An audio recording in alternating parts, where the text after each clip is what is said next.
les jeudis de l'Iliade. Ok. Alors, donc je vous présente Sixtine, qui est donc libraire et éditrice, que beaucoup d'entre vous connaissent déjà. Emma, qui est l'illustratrice, et qui sont toutes les deux donc de la promotion Roi Arthur.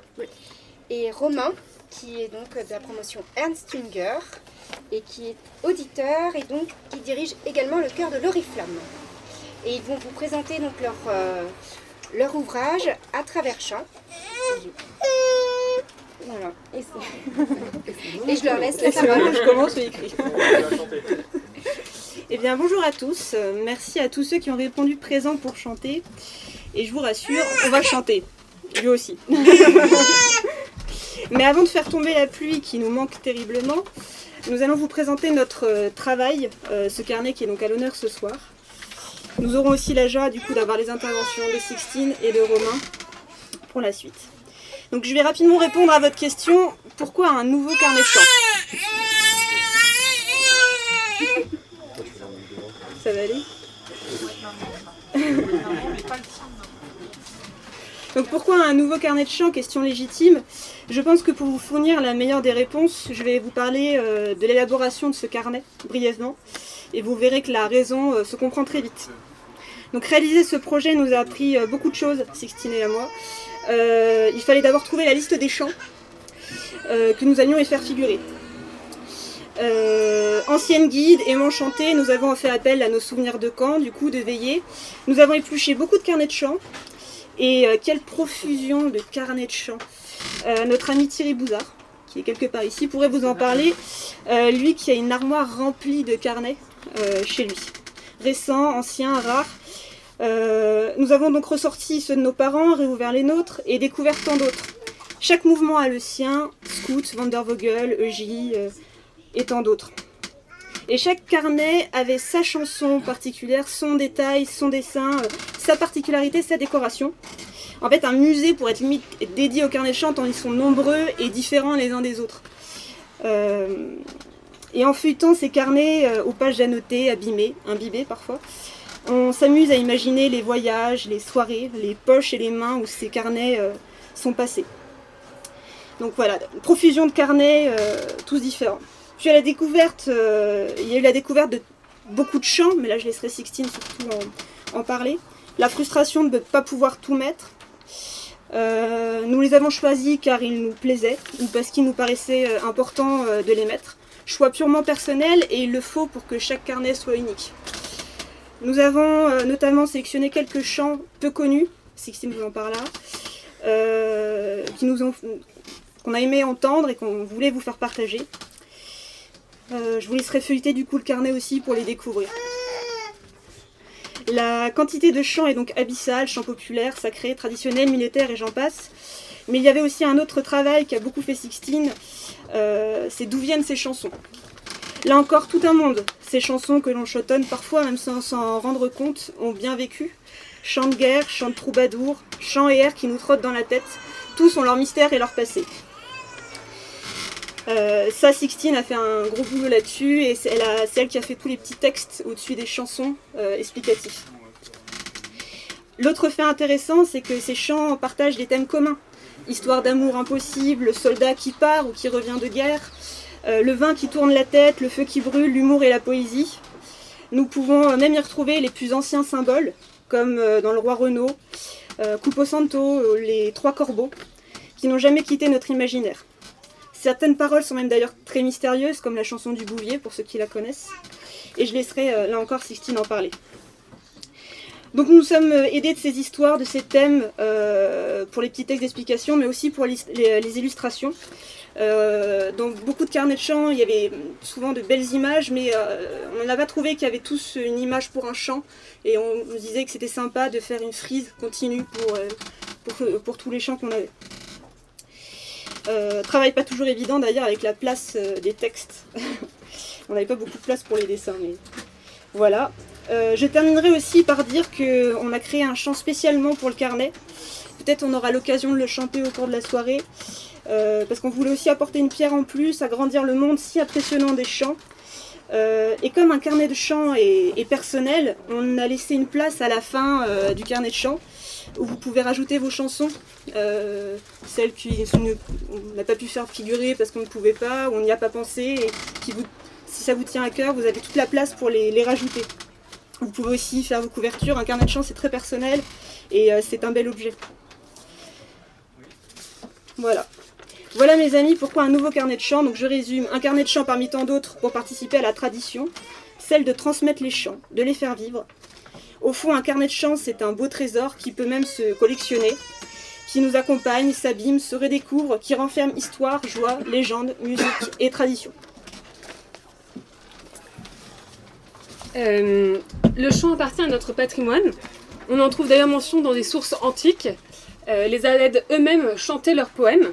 Et le chant est même présent dans l'invocation même de l'Iliade, puisque l'Iliade commence par « Chante, ô déesse, la colère d'Achille, fils de Pélée ». On trouve donc des mentions des chants dans des sources antiques et médiévales. Je n'en citerai que deux là pour aller un petit peu rapidement, mais Tacite par exemple explique que les Germains allaient au combat en chantant des chants guerriers. Et Sidone Apollinaire, donc dans un contexte totalement différent, lorsque les Francs de Clodion affrontent Aëtius et ses troupes les vainquent parce qu'ils arrivent à un moment où les Francs sont en train de célébrer une noce au son des chants. Sidone Apollinaire nous dit « Voilà qu'on entendait les chants d'un hymen que célébraient les barbares, dansant à la manière des Scythes. » Donc non seulement ils chantent, mais en plus ils dansent. Donc le chant populaire en France est très important. Il est au croisement de trois influences, du chant liturgique et des influences celtes et germaniques. Il est bien sûr évidemment beaucoup plus difficilement traçable que le chant liturgique. On a beaucoup moins de sources écrites. Les premiers chansonniers qui font apparaître la mélodie et le texte d'un chant, des chants populaires, c'est à partir du XVe siècle à peu près, 15e et suivant. Avant le XVe siècle, on trouve des traces des chants, justement, ce que je vous disais dans les chroniques. Soit on trouve une trace de chants populaires de manière générale, soit on trouve une trace plus précise d'un chant, mais jamais de sa mélodie. C'est une chose heureuse déjà qu'on arrive à avoir un extrait du chant, un extrait au sens du texte. Et malgré la difficulté à tracer, chant par chant, l'histoire de chaque chant, il y a une chose dont on ne peut douter, c'est que le chant populaire nous vient de loin. Et c'est mon propos ici de vous montrer, d'essayer de vous faire entrevoir à quel point les chants populaires, et notamment certains des chants que nous avons sélectionnés dans ce carnet, sont ancrés très loin dans notre histoire. Donc pour cela, je vais devoir aborder un petit peu cette histoire des chants populaires de manière thématique, et je vais devoir sans doute beaucoup élaguer parce que nous n'avons pas beaucoup de temps.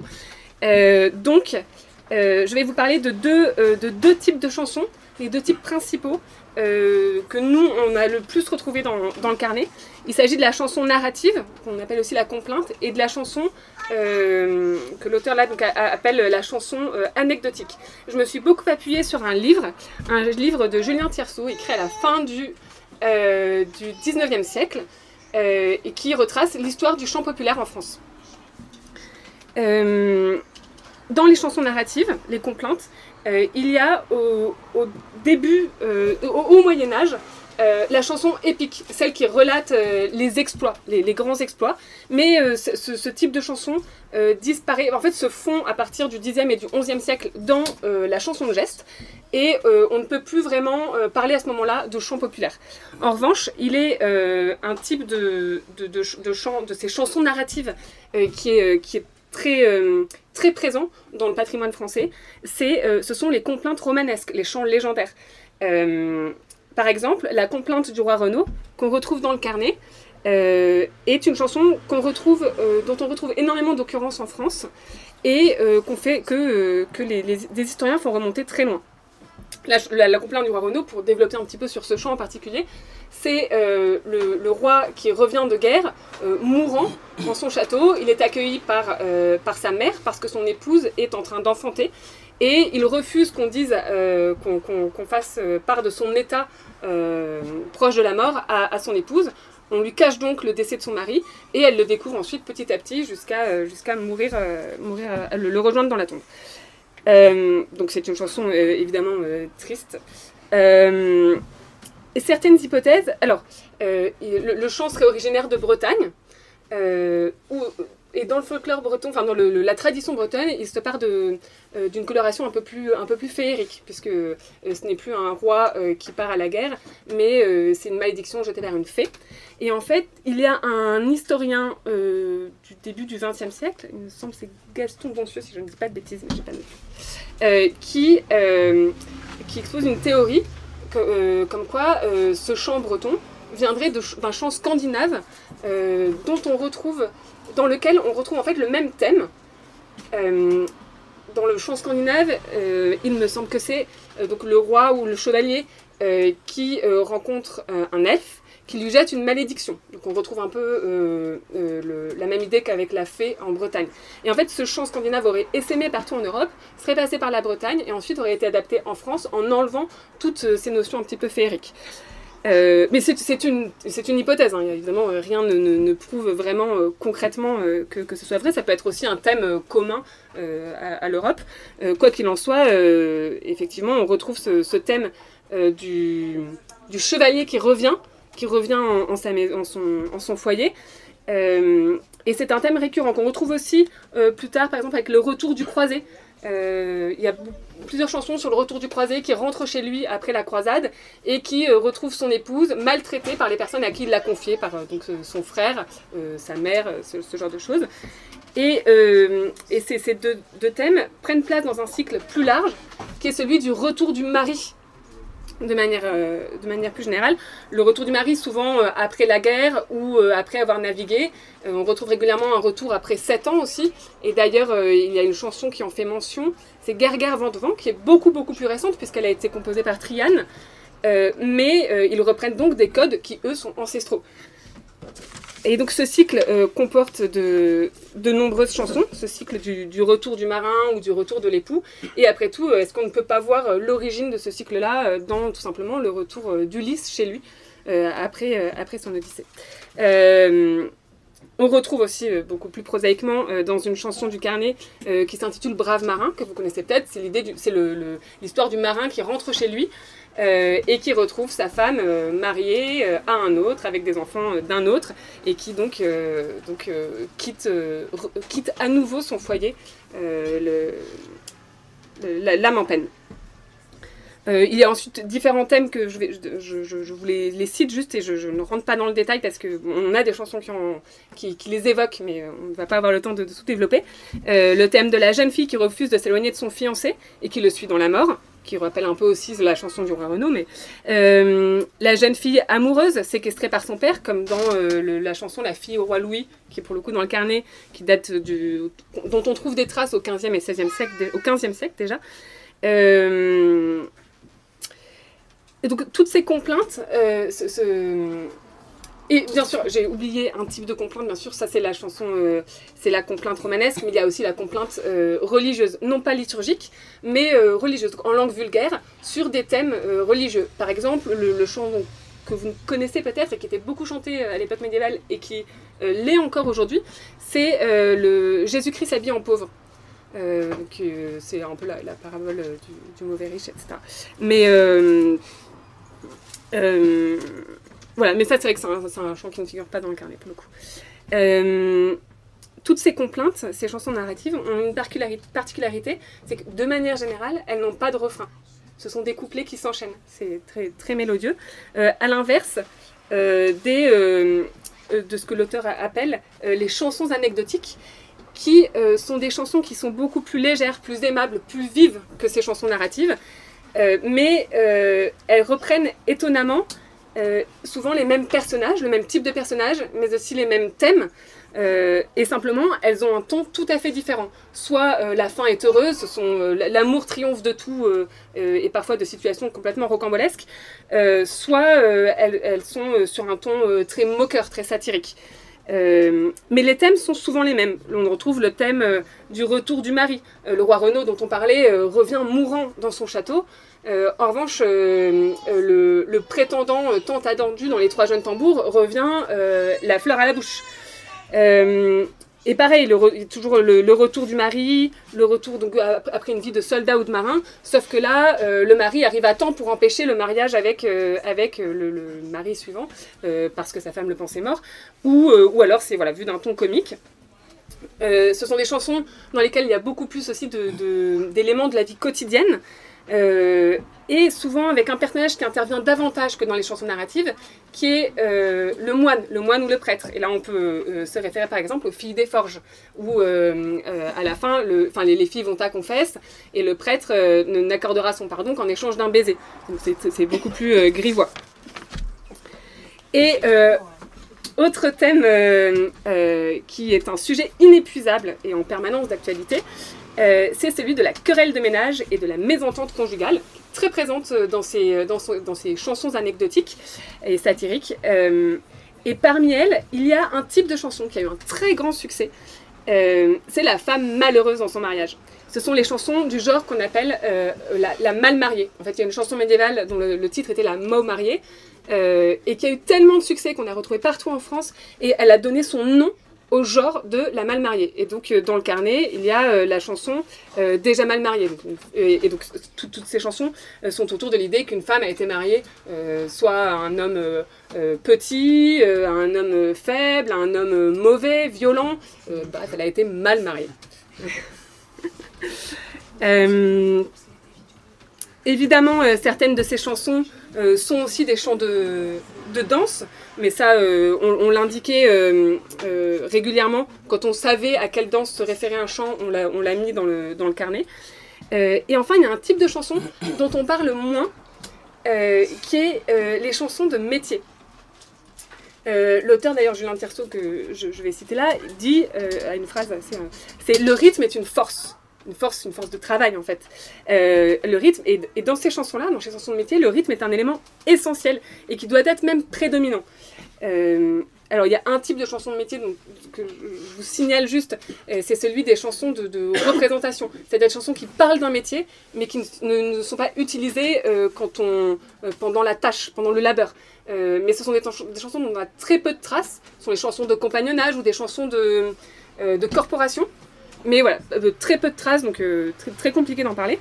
Mais les chansons de métier, vraiment purement, ont la plupart un rythme qui est en conformité avec celui du travail auquel ils s'appliquent. Évidemment, ça semble assez logique une fois que c'est dit.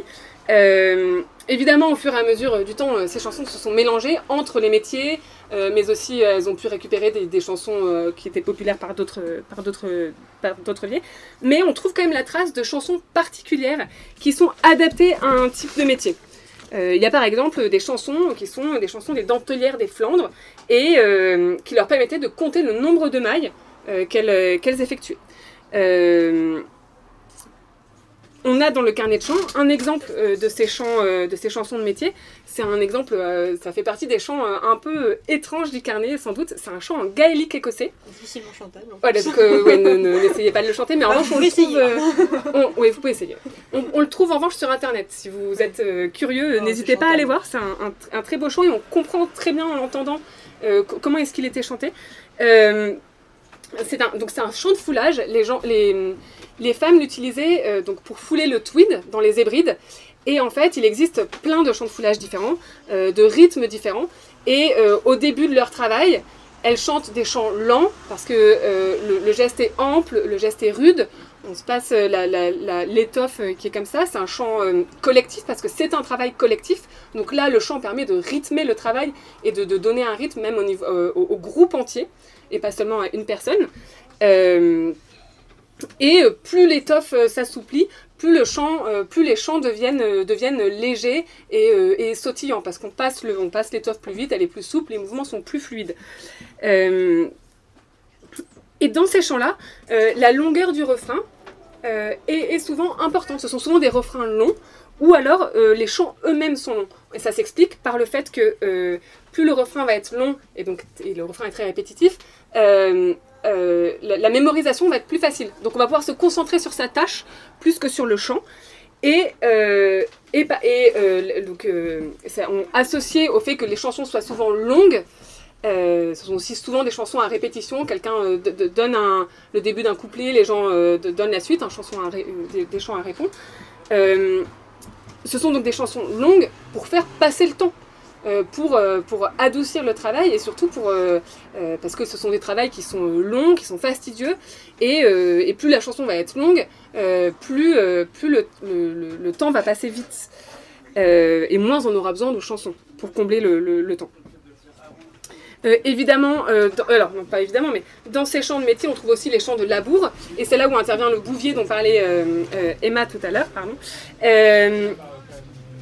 Ce sont les chants de labour, ils sont très particuliers parce que le refrain, ce sont des vocalises qui en fait correspondent aux cris modulés poussés par le laboureur pour guider ses bœufs.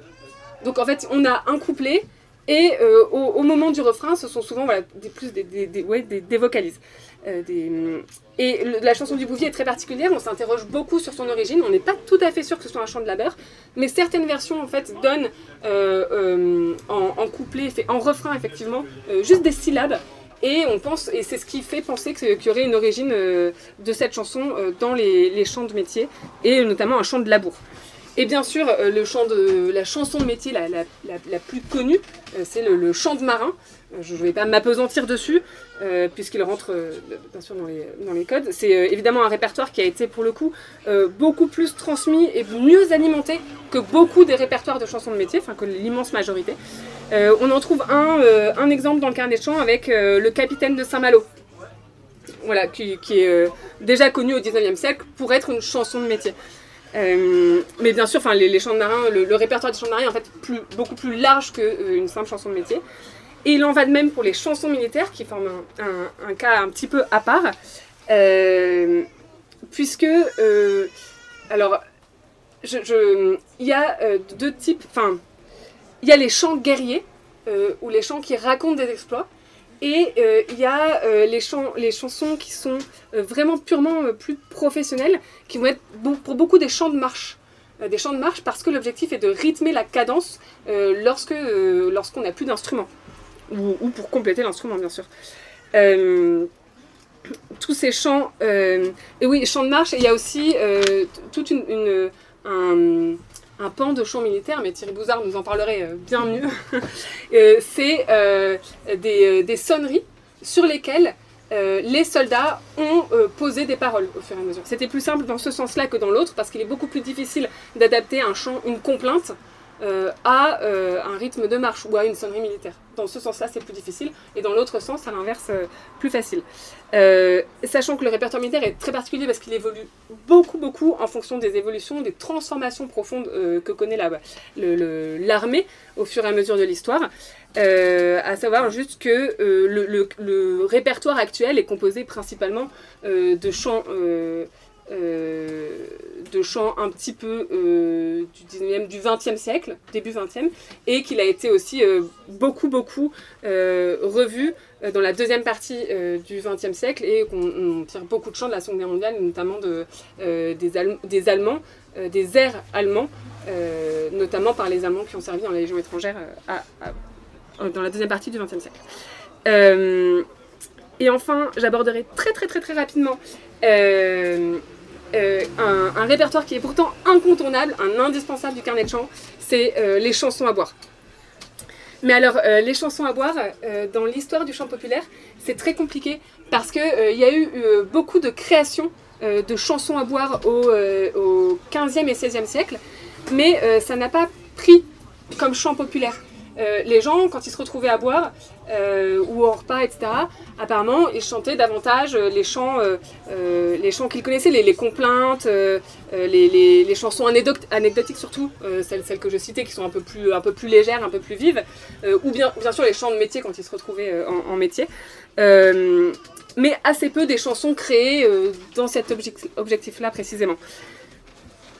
Mais en revanche, à partir du XVIIe siècle, il y a une chanson qui commence à être très connue, que nous, en revanche, on a tout à fait perdue, mais et qui engendre, qui entraîne le succès des chants à boire.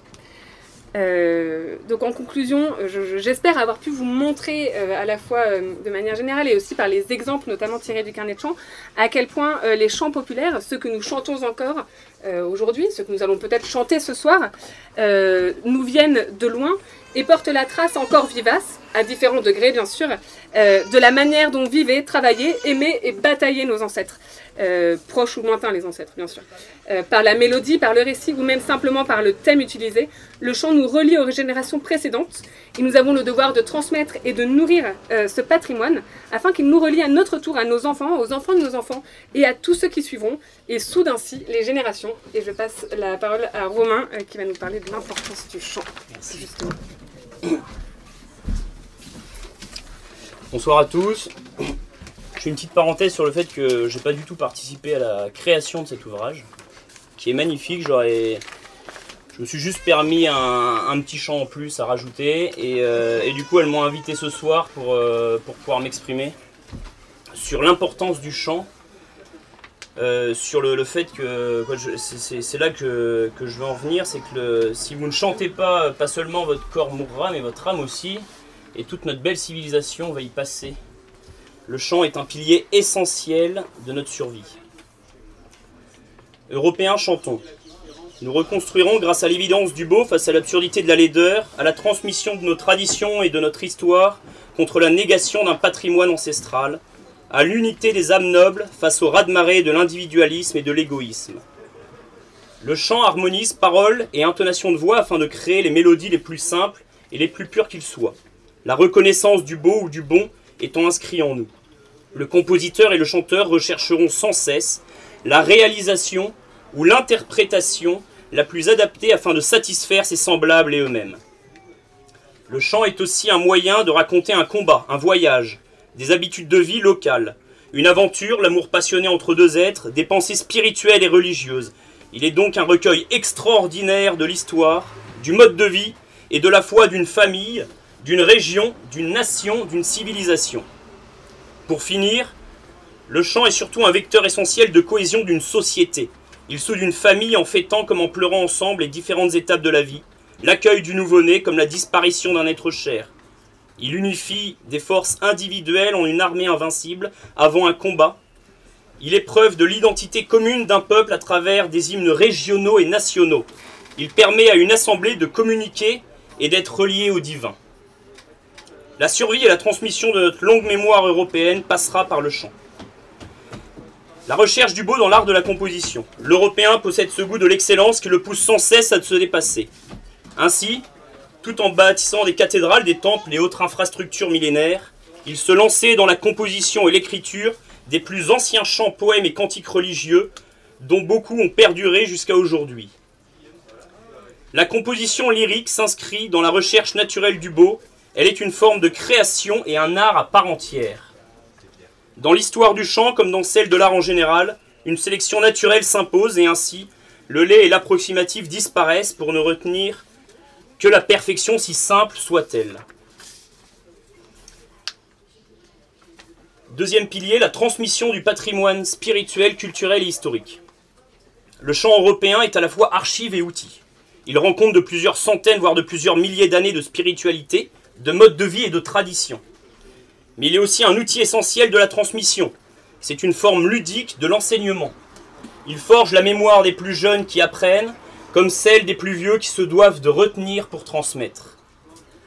Pour exemple, le chant grégorien fut un vecteur essentiel de la transmission de la foi catholique en Europe. Le cantique spirituel, chrétien ou autre, se doit d'être simple et de belles compositions, ce afin d'attirer l'homme à la divinité par l'enchantement et l'accessibilité de son rythme. L'homme pourra alors, par la pratique de ce chant, rentrer en recueillement et en communication avec le divin. La transmission d'une foi réelle et vivante ne s'est jamais passée de chant. Le chant diffuse le patrimoine culturel malgré lui. Les hommes chantent et composent en fonction de leur humeur, de leur vécu afin d'exprimer leur ressenti sur une situation. Ils ne cherchent pas en premier lieu à transmettre aux générations futures, mais écrivent pour eux-mêmes et leurs proches. C'est alors que, sans le vouloir, nos anciens nous transmettent leur mode de vie, leurs outils, leurs relations, leurs aventures, leur façon de faire la cour, de travailler, de se comporter, de boire, de manger, de se tenir face à l'adversaire. par de simples anecdotes de la vie de tous les jours. Chacune de nos régions d'Europe possède ses propres chants, sur un modèle de mélodie simple créé par le peuple et pour le peuple. Les vainqueurs écrivent l'histoire, nous pourrions dire que les vainqueurs la chantent. Les chants guerriers et idéalistes sont initiés par les combattants des champs de bataille et les combattants idéologiques. Ils y racontent leurs idées, leurs guerres, leurs aventures, leurs combats, leurs chefs, leurs héros et leurs morts. Le chant, en plus de devenir un recueil historique, devient aussi un reflet de l'état d'esprit dans lequel se sont obtenues des victoires. État d'esprit chanté par les générations suivantes dans les écoles militaires, afin de reproduire dans les mêmes conditions, avec la même fougue, les différents faits d'armes. La cohésion des chœurs par le chant.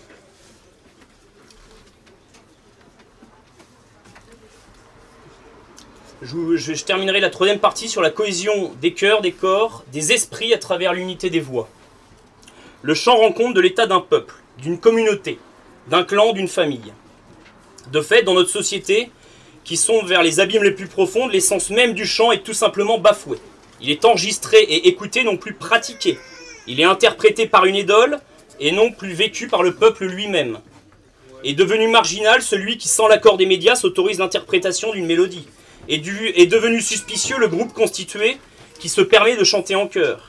Le chant est ainsi réservé à une pseudo-élite adulée par des millions de téléspectateurs qui n'ont que le droit de se taire et de payer leurs redevances télévisuelles.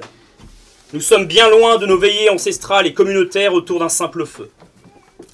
Pourtant, le chant a toujours été l'occasion pour la plus petite mais importante cellule de la société, à savoir la famille, de rendre hommage aux nouveaux venus comme aux défunts.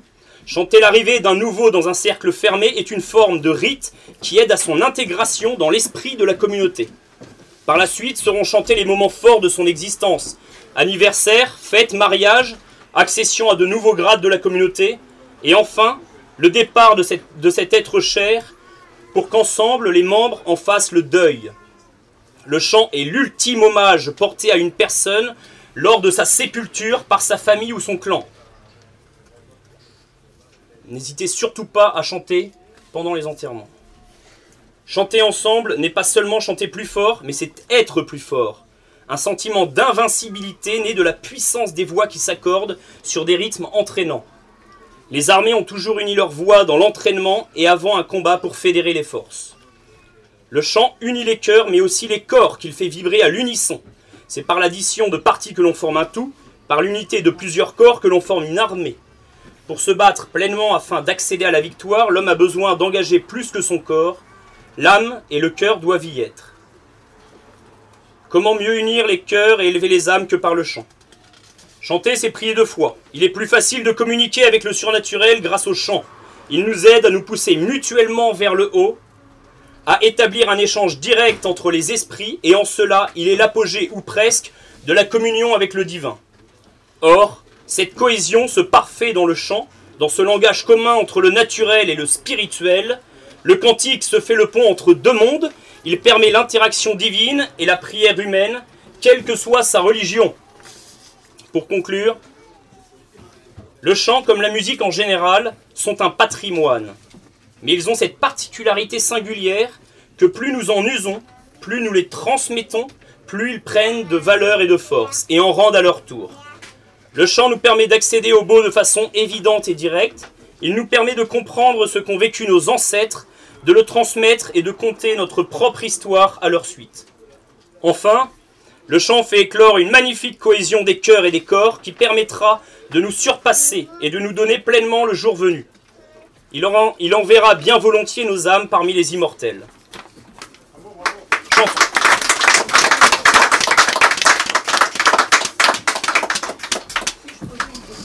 Y a-t-il des peuples qui ne chantent pas? Parce que ce topo nous ferait croire que nous seuls chantons, or ça m'étonnerait qu'il n'y ait pas d'autres peuples qui chantent quand même. Ah si, Voilà. tous les peuples chantent. Tous les peuples chantent. Tous les peuples Oui, chantent. bien sûr. Il n'y a pas de peuple qui ne chante pas. Non, on n'a pas le même Tous les peuples répertoire. chantent. Tous les peuples Pas chantent. sur les mêmes mélodies. Non, mais pas les mêmes. Attends, j'entends Oui, bien. non, J'entends mais bien, c'est tout j'entends à fait. bien.